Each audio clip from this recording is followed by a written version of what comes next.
Dios le bendiga y Dios le guarde. Este es su amigo y su hermano Jan Ibrahim García Rivera.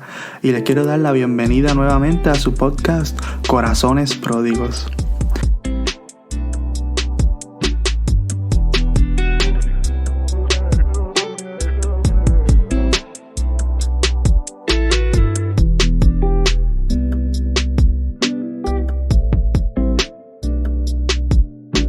Hoy quiero hablar un poco sobre la parábola que conocemos como el hijo pródigo.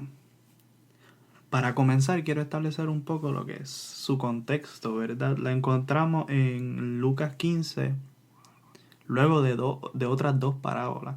Y estas tres parábolas son más o menos del mismo tema y son de cosas que se pierden o de gente que se pierde. La primera es la parábola de la oveja perdida. La segunda es la parábola de la moneda perdida. Y la tercera que encontramos es esta, la parábola del hijo pródigo.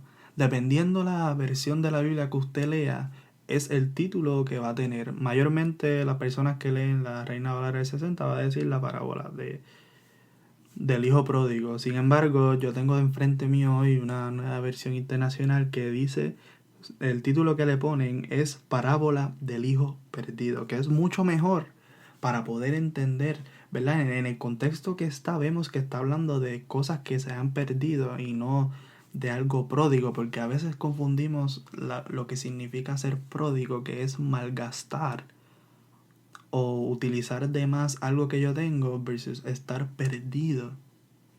Y entiendo que al darle ese título de el hijo pródigo se le está dando un enfoque un poco erróneo, porque cuando lo ponemos en su contexto, ¿verdad? De las parábolas que están anterior a ella, están hablando de las personas o cosas que se pierden.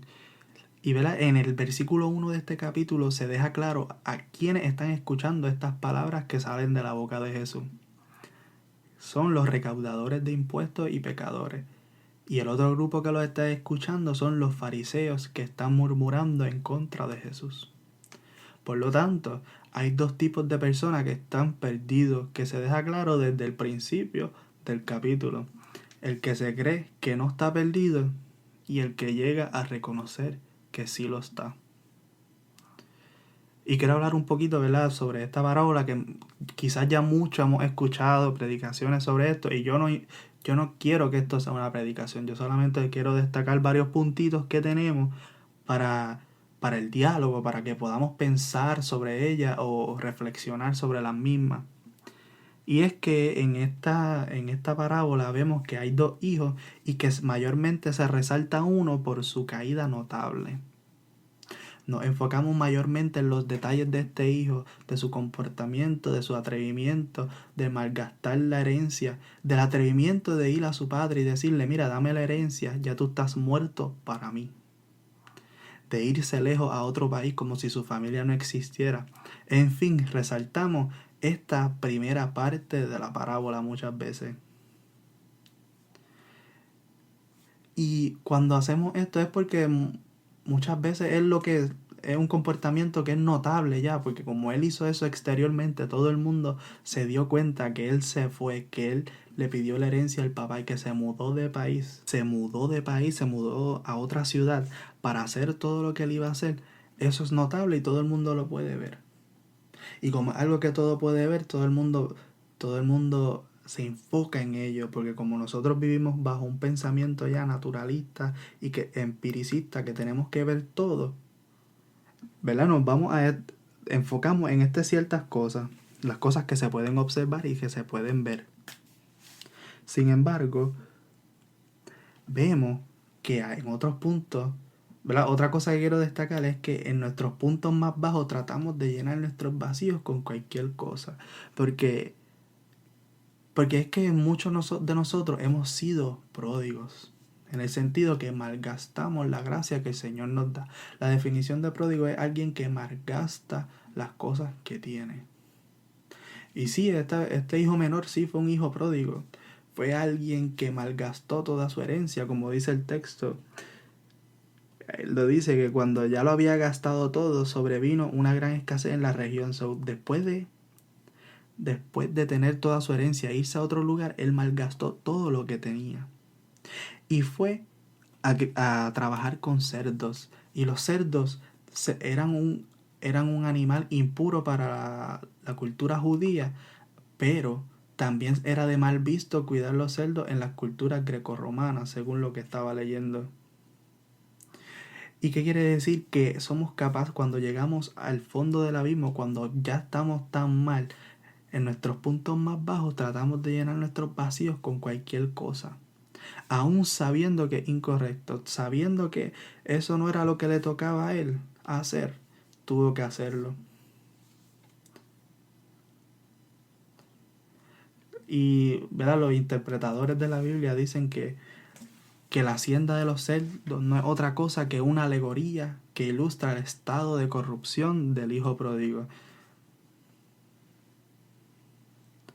Quiero destacar, ¿verdad?, que es fácil ver los comportamientos externos, pero la condición del corazón solo la conoce Dios.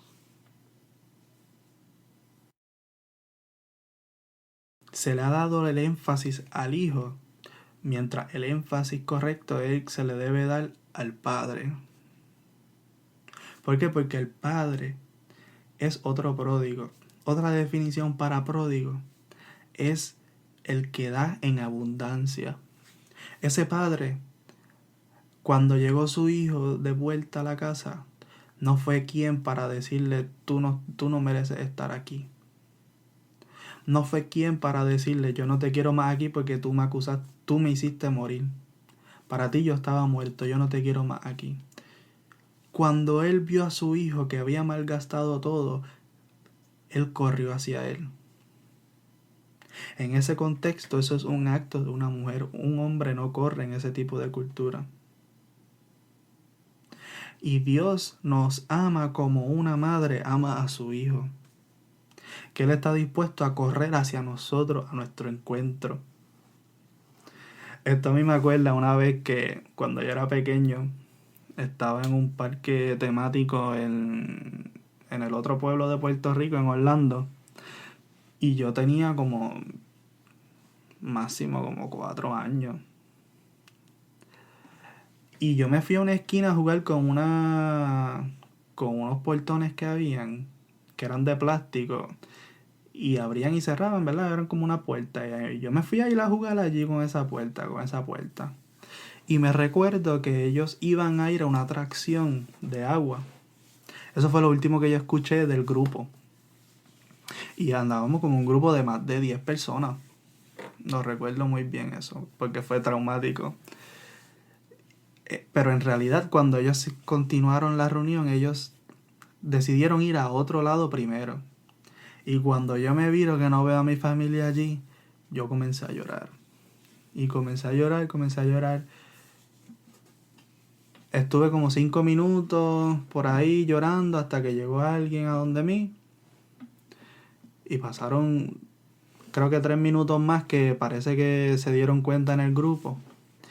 Y de momento yo veo a mi madre corriendo, gritando mi nombre. Y así yo imagino esta escena del padre corriendo hacia su hijo. Como que alguien que estaba deseoso por ver a su hijo. Yo solamente me acuerdo de que yo no estaba con mi familia. Pero lo que trato de llevar es que esta escena es como una madre corriendo a socorrer a su hijo. Que no importa qué, van a correr hacia nosotros. El Señor sale a nuestro encuentro.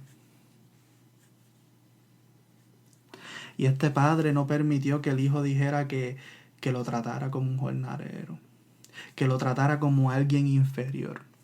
Cuando el hijo le dijo al padre, Padre, trátame como un jornalero, el padre respondió con tirar una fiesta. Le puso un anillo en el dedo, sandalia en los pies y pidió el ternero más grande. Aún el joven reconoció su falla, pero el padre no lo destituyó de su posición. ¿Por qué? Porque el hijo estaba teniendo una perspectiva de que que Dios, porque el Padre representa a Dios, obraba según como Él lo iba a interpretar. Es decir, mi Padre debe hacer esto, se lo voy a pedir que lo haga, pero aún el Padre, escuchando esa petición, dijo: no, tú eres un hijo y siempre seguirás siendo hijo. No importa lo que hayamos hecho, el Señor nos puede recibir y nos dejará siendo hijos. No estoy diciendo que no hay consecuencias por nuestros actos. Sin embargo, la condición de hijo, eso no lo quita nadie.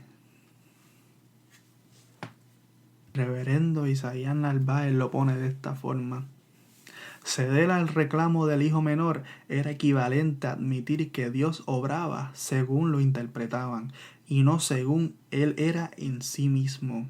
Como Dios es un Dios de amor y de misericordia y bondadoso, no iba a actuar como el hijo le estaba pidiendo, porque sus actos son mayores que los pensamientos que nosotros tenemos, porque como Él iba a actuar en amor, no lo iba a destituir de esa posición que Él tenía.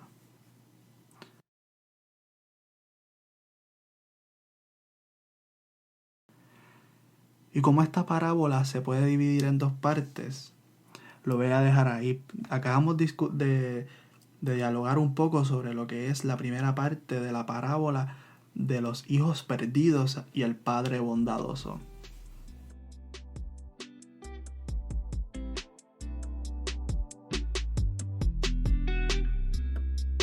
Espero que les haya gustado este espacio y que lo puedan compartir con sus amigos, familiares y compañeros. Dios les bendiga y Dios les guarde.